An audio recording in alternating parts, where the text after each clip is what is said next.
자, 첫 번째 1번 같이 한번 읽어봅니다. 성령을 받지 않은 제자들은 전도의 시기가 아직 안 왔다고 말한다. 자, 요한복음 4장 말씀이죠. 같이 읽습니다. 너희는 넉 달이 지나야 추수할 때가 이르겠다 하지 아니하느냐. 그랬어요.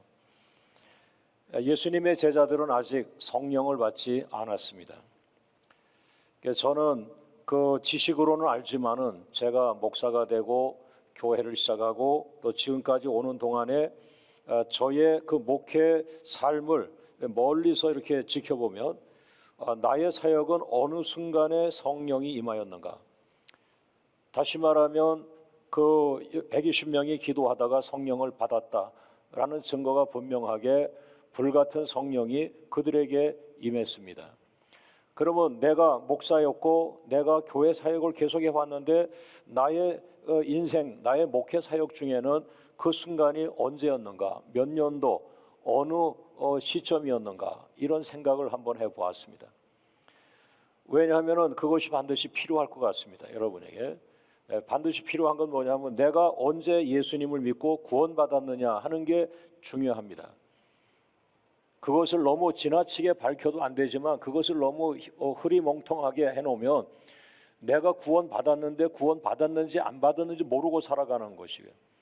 또 하나가 이 성령을 받았느냐 받지 않았느냐 하는 이 부분을, 이거는 의사가 청진기로 대볼 수 있는 게 아니죠. 그러나 어느 단계가 되면 정말 하나님의 성령은 우리에게 확증을 해 주는 것이 분명합니다. 오늘 여러분들이 확신컨대 성령의 임하심을 믿으시기를 바라고요. 그 다음에 여러분들이 지금 성령의 인도함을 받고 있음을 믿으시기를 바라고, 또 한쪽 내면으로 계속해서 하나님에게 간구할 때 하나님, 분명히 내가 성령의 사람이죠, 하나님의 성령이 내게 임하셨죠, 내가 성령의 인도를 받고 있죠 라고 하는 것을 자꾸 여러분이 보이지 않는 확인과 또 확신, 이와 같은 은혜가 있기를 원합니다. 왜냐하면 그것이 아주 중요한 것이거든요. 내가 구원받은 거와 받지 않은 거, 내가 성령을 받은 거와 받지 않은 거는 아주 중요한 거예요. 달라요.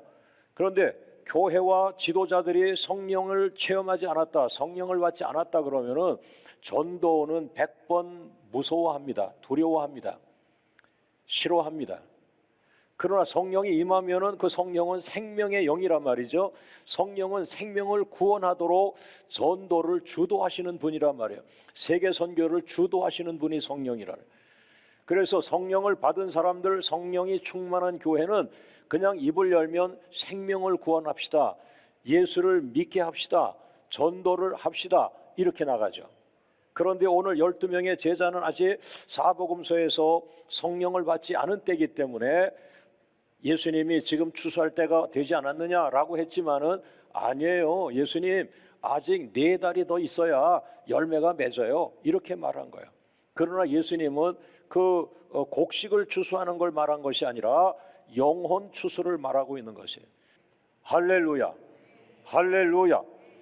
두 번째 주제는 뭐야? 그러면은 성령을 받은 제자들은 어떤 모습이었는가?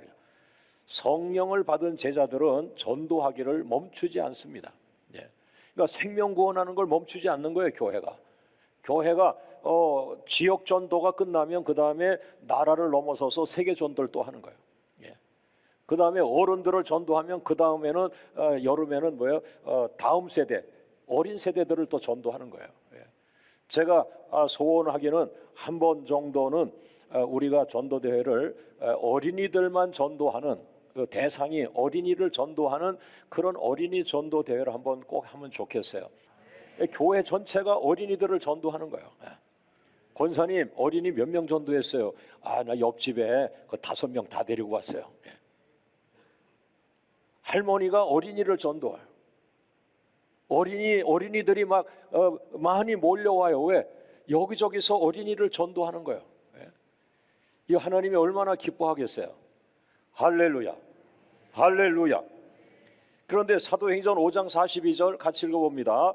그들이 날마다 성전에 있든지 집에 있든지 예수는 그리스도라고 가르치기와 전도하기를 그치지 아니하니라. 성령을 받은 사람들의 특징이 생명을 전하는 거예요.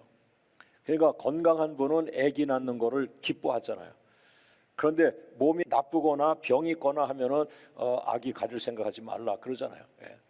여러분, 교회는 왕성하게 성령으로 충만하여 많은 새 가족들을 하나님 앞에 구하기를 주의 이름으로 축원합니다. 우리 옆 사람을 축복하세요. 성도님은 성령이 충만합니다. 할렐루야. 그 성령이 충만하면 우리는 방언을 한다, 귀신을 쫓는다 이렇게 하지만은 성령이 충만하면은 제일 먼저 해야 될 게 영혼을 구원하는 거예요. 할렐루야. 머뭇거리지 말고 전도를 하시길 바라는데, 이 성령을 받은 120명을 기초로 시작한 교회 뉴처치가 있는데 그것이 바로 초대교회죠. 이 성령이 충만한 교회는 메시지가 아주 단순하고 명료합니다. 예수는 그리스도이다. 명료하죠. 명료해. 예수님이 피 흘려 죽으심으로 우리의 죄가 사함받았다. 이 죄 사함에 대한 얘기예요. 예수님이 죽으시고 3일 만에 부활하셨다. 이 명쾌한 예수의 복음을 가지고 있는 교회는 성령이 충만한 교회예요. 할렐루야. 자, 전도의 종류를 보면은 축호 전도가 있어요. 축호라는 거는 집집마다 찾아가는 거예요. 제가 교회를 시작하고 제 책상하고 우리 교회에다가 이렇게 딱 붙여놓은 게 도어, 영어로 문이죠. 도어, 문에서 문으로 투, 도어 투 도어. 그 제가 전도 작전이에요. 한 집도 빼놓지 않고 의정부 모든 집을 찾아가야 되겠다. 그 처음에는 뭐 전도 대원도 없잖아요. 그래서 제가 잠바를 입고 전도지를 가지고 집집마다 101호, 102호, 103호, 201호, 202호, 203호, 그러니까 빌라가 이 세 개가 연달아 3층에 가서 301호, 302호, 303호, 4층에 가서 401호, 402호, 403호. 왜 그렇게 미쳤어요? 제가 도어 투 도어에 미쳐가지고 한 집도 빠지지 말고 전돌지 하자. 그랬더니요, 그 빌라 전체 4층이 전부 어느 날 광명교회 좀 미안하더라고.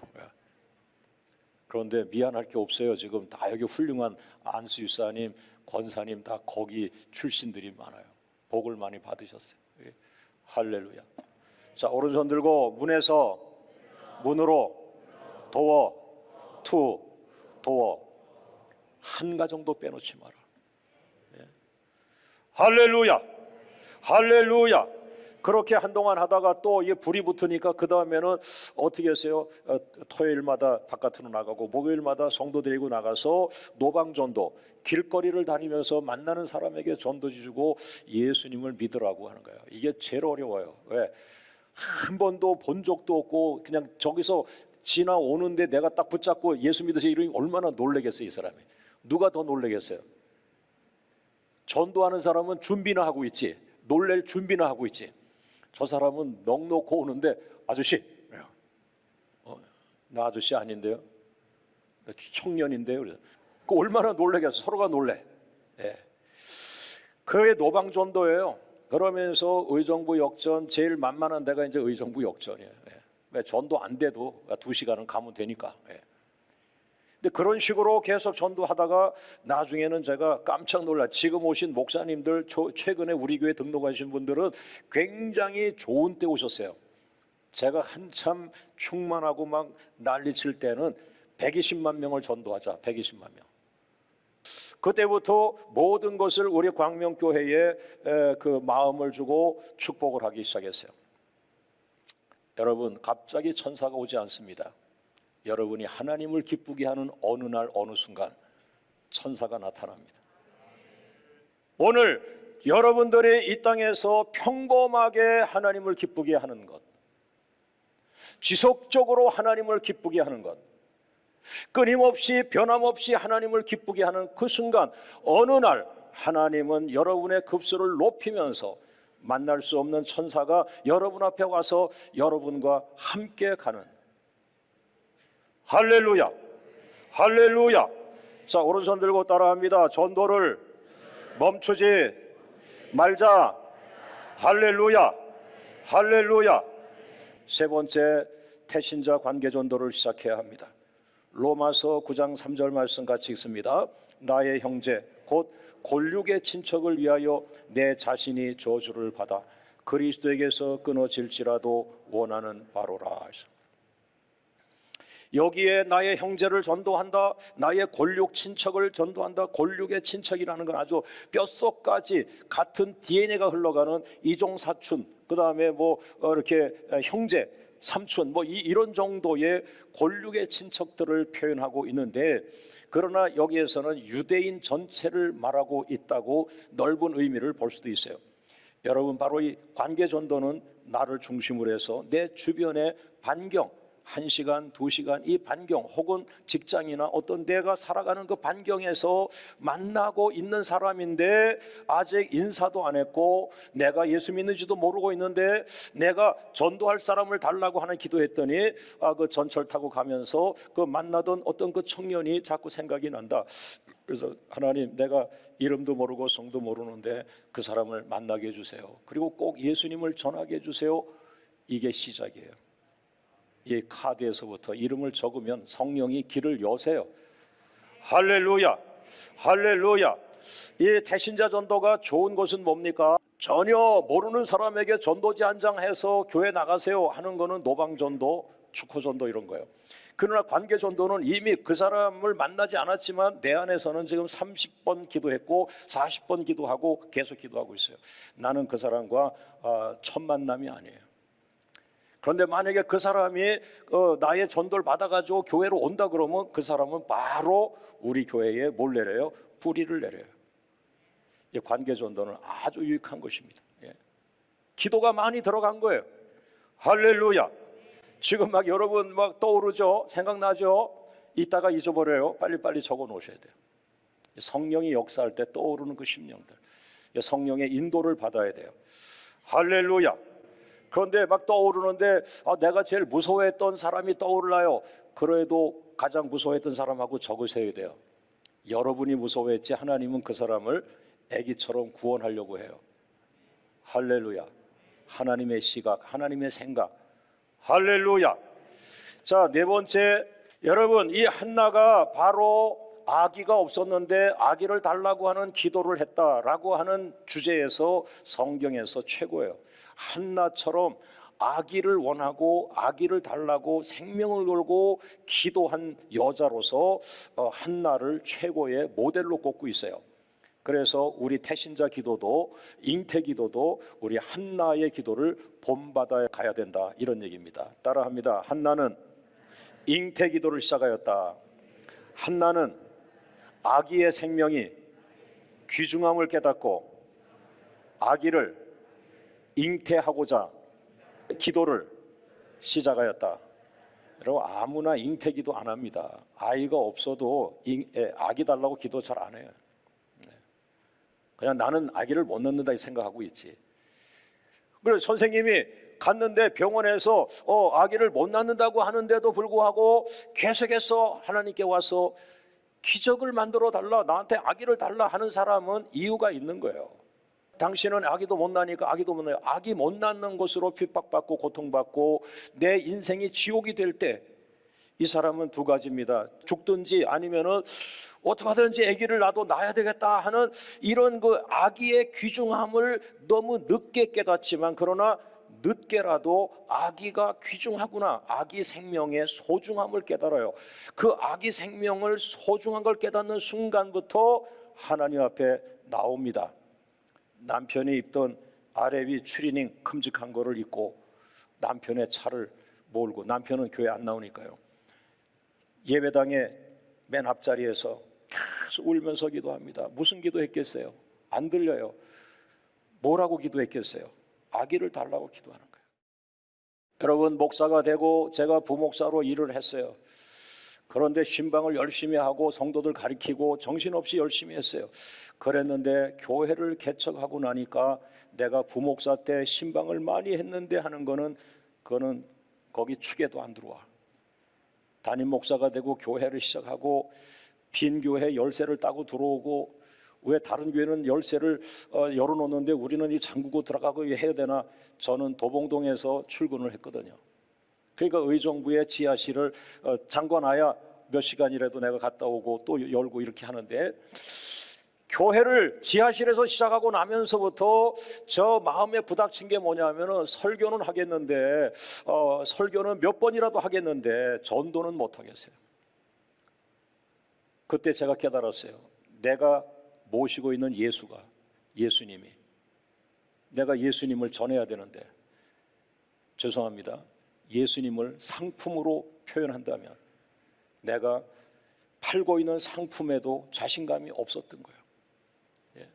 여기 예수님이 계시다고 외쳐야 되는데, 여기 생명이 있다고 외쳐야 되는데, 예수님이 부활하셨다고 외쳐야 되는데, 예수 믿으면 천국 간다고 외쳐야 되는데, 개척한 목사에게 자신감이 떨어져 그걸 못하고 있는 거예요. 그럼 내가 예수님을 소개하지 않으면 교회는 죽은 거고 목사는 목사가 아닌 거예요. 예수님을 전해야 돼요. 예수님을 팔아야 돼요. 예수님을 줘야 돼요. 그것을 못한 거예요. 두 번째는 사람들의 영혼이 귀중함을 못 느꼈어요. 부목사 때 교회가 좀 컸어요. 그래서 내가 교구를 맡았어요. 그러니까 당연히 믿음 좋은 권사님, 장로님, 집사님을 신방했어요. 그러나 개척했어요. 성도가 없어요. 내가 신방 갈 집이 없어요.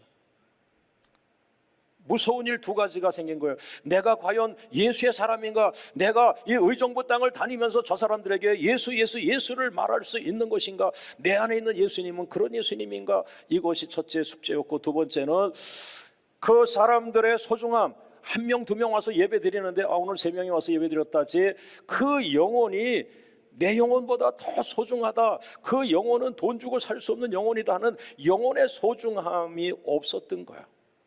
여러분, 우리 교회가 전도하는 교회로, 선교하는 교회로 변화된 것이 얼마 안 돼요. 교회를 개척하고 1년 사이, 불과 1년에서 1년 6개월 사이에 우리 교회가 전도하고 세계 선교 막 열심히 했는데, 그게 언젠가요? 담임 목사가 한 영혼의 귀중함을 깨달았을 때요. 제가 그 고민하고 싸우다가 한 영혼의 소중함이 너무 귀하는 걸 깨달아서, 왜? 안 돼요. 내 실력 갖고 안 돼요. 오질 않아요. 전도가 열매가 없어요. 계속 혼자서 울고 기도하는 거예요. 그런데 이 두 가지가 풀려가기 시작했어요. 사복음서 들어가서 예수님을 쫓아다니기 시작했고, 내가 예수님을 자랑하는 게 아니라 예수님의 제자로 예수님 옆에 항상 있는, 예수님 밖에는 내가 쳐다보지 않겠습니다 하는 그런 예수님 중심의 신앙을 자리를 잡아가게 됐고, 내가 공부했던 신학을 다 내려놓고 새로운 예수가 아니라 신학 서적에는 어려운 예수가 좀 있어요. 예수 말 잘 안 나와요. 그러나 사복음서, 마태복음, 마가복음, 누가복음, 요한복음 가면 예수. 잠을 자려고 천장을 보면은 마태복음에 예수님이 한 거 쫙 나와요. 누가복음에 예수님이 쫙 나와요. 꿰뚫기 시작하는 거예요. 야, 그렇구나. 예수님이 이래서 예수님인 것이구나. 할렐루야. 오늘 여러분 안에 그 예수가 생명이 되어야 하는 것이고요. 예수님이 여러분의 영혼을 너무나 귀중하게 여겨서 여러분 때문에 죽으신 것처럼, 여러분이 어떤 한 생명을 너무너무 소중하게 생각해서 그 사람을 위해서 희생할 수 있는 마음이 들 때, 드디어 담임 목사가 영혼의 소중함을 깨닫기 시작했다라고 할 때, 그 교회는 영혼을 구원하는 교회로 터닝을 합니다. 영혼을 구원합시다. 영혼을 구원합시다. 헌금 들어오는 거 영혼 구원하는 데 씁시다. 장로님, 이 헌금 오늘 많이 들어왔는데 세계 선교하는 데 씁시다. 세계 선교는 세계 영혼을 구원하고, 전도는 국내 영혼을 전도하고. 박수로 영광을 돌립니다. 할렐루야, 할렐루야, 할렐루야. 자, 오른손 들고 따라합니다. 목사가 영혼의 귀중함을 깨달았을 때 전도가 시작된다. 전도가 성공한다. 하나님께서 위로와 큰 축복을 주신다. 할렐루야. 하나님이 기뻐하는 것, 하나님이 기뻐하는 것, 그것을 찾아내세요. 거기에 여러분의 가정이 채워지고 하늘의 복이 여러분에게 임하는 것입니다. 할렐루야, 할렐루야.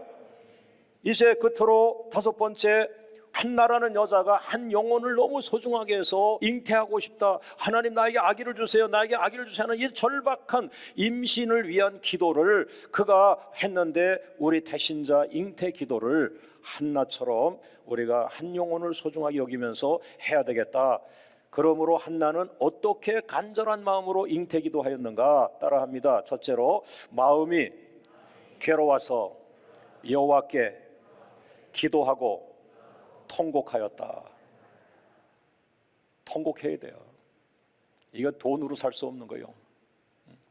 보내달라고 해야 돼요. 우리 목장에 새 식구 태어나게 해달라고. 할렐루야, 할렐루야. 그것이 사무엘상 1장 10절입니다. 두 번째, 사무엘상 1장 11절에 따라합니다. 한나는 아기를 낳기 위해서 서원 기도를 하였다. 서원 기도, 약속 기도. 아기를 주시면 하나님께 바치겠습니다. 저도 서원 기도 많이 했어요. 부흥이 안 되면 목사는 서원 기도하게 되어 있어요. 어떤 서원 기도했을까요? 저는, 하나님 이대로 계속 가시렵니까? 이렇게 지하실에 곰팡이 떠돌고 이러는 곳에, 그 미세먼지 정도가 아니라 곰팡이가 눈에 보이고 돌아다니는 그런 지하실에 제가 있었어요. 네. 우리 집사람의 그 기침이 1년 2년 끊어지지 않는 게 그 지하실의 그 곰팡이 원인이고요. 그런데도 그 곰팡이가 문제가 아니고, 하나님 언제나 사람이 오는 거예요? 언제 등록하는 거예요? 우리 교회가 언제 변화가 오는 거예요? 나는 언제 목회다운 목회를 하는 거예요? 이런 말은 못하지만 그 고통을 토하고 이렇게 하는 가운데서 제가 서원 기도를 하지 않을 수가 없었던 것은, 이렇게 해서 교회가 이렇게 끝나는 거하고 교회가 부흥이 돼서 내 목회가 끝나는 건 다르지 않냐. 그러면 이렇게 내가 욕심이 많아서 안 주신다면 하나님이 이대로 가게 하실 거고, 그러나 내가 소원 기도를 하자. 하나님, 내가 재정에 손대지 않습니다. 내가 주인이 아니고 하나님이 교회 주인입니다. 나는 종입니다. 그래서 주보에다가도 담임 목사 이름도 잘 안 쓰고 그랬어요. 그랬더니 누가 와서 그러더라고. 이거 이단 되니까 이름을 쓰라고. 책을 쓰고도 내 이름은 조그맣게 써놓고 그랬어요. 서원했어요. 하나님, 내가 이렇게 갈 테니까 이 교회를 축복해달라고, 성도들을 보내달라고. 교회가 이렇게 클 줄은 몰랐는데 지금도 그 약속을 제가 지키고 있어요. 돈에 손대지 않고 있고요. 제가 주인이라는 생각을 하지 않고 있고, 중요한 것은 네가 서원했잖아. 너 서원했잖아. 너 유명해져도 머리 숙인다고 했지. 교회가 부흥해도 겸손하겠다고 했지. 그거 다 제가 서원했던 거예요. 제가 그대로 좀 살아가고 있는데 미흡하죠. 미흡해. 예. 계속 여러분이 기도해 주시기를 원합니다. 이 서원 기도를 통해서 아기가 태어나요. 서원 기도를 통해서 하나님이 많은 일을 할 수 있게 해주세요. 그리고 한나의 기도는 잠깐 기도를 안 하는 게 아니에요. 너무 아기가 갖고 싶으니까 사무엘상 1장 12절에 오랫동안 기도했다. 성경에 한나는 하나님 앞에서 오랫동안 기도했다. 오랫동안 기도했다. 여러분, 언제 오랫동안 기도하세요? 예. 그 문제가 꼭 응답되기를 원할 때 오랫동안 그 자리 있잖아요. 그 다음에 술 취한 자처럼 기도했다. 중언부언하면서 정신없이 기도했다. 그 다음에 원통한 심정을 쏟아놓는 기도했다. 하나님, 내 심정 아세요? 내 심정 아세요? 때로 원통한 마음을 쏟아놓고 기도했다. 그러는데 하나님이 천사를 보냅니다. 갑자기 누가 울고 기도하는 한나의 머리에 손을 턱 갖다 대는 거예요. 이거 누구십니까? 그랬더니 하나님의 종 엘리 제사장이, 이제 내가 당신을 축복하고자 합니다. 하나님, 이 여인을 축복해 주세요. 이 여인의 소원대로 아기를 주시옵소서. 축복 기도했어요. 이제 여인이여 집으로 가십시오. 하나님이 당신의 기도를 받으셨습니다 했어요. 그날 밤 임신을 한 거예요. 축복을 받은 거예요. 자, 마지막 성경 기절 하나 읽고 마칠게요. 사무엘상 1장 20절 시작. 한나가 뭐하고? 자, 오른손 들고 한나가 아기를 가졌어요. 한나가 잉태했어요. 믿습니까? 이게 하나님의 나라예요. 그래서 한 영혼, 한 영혼, 한 영혼, 한 영혼. 여러분은 하나님의 응답이요, 여러분은 하나님의 축복이요, 여러분은 하나님의 밭이요, 하나님의 비전이요, 하나님의 영광이요, 하나님의 상급입니다.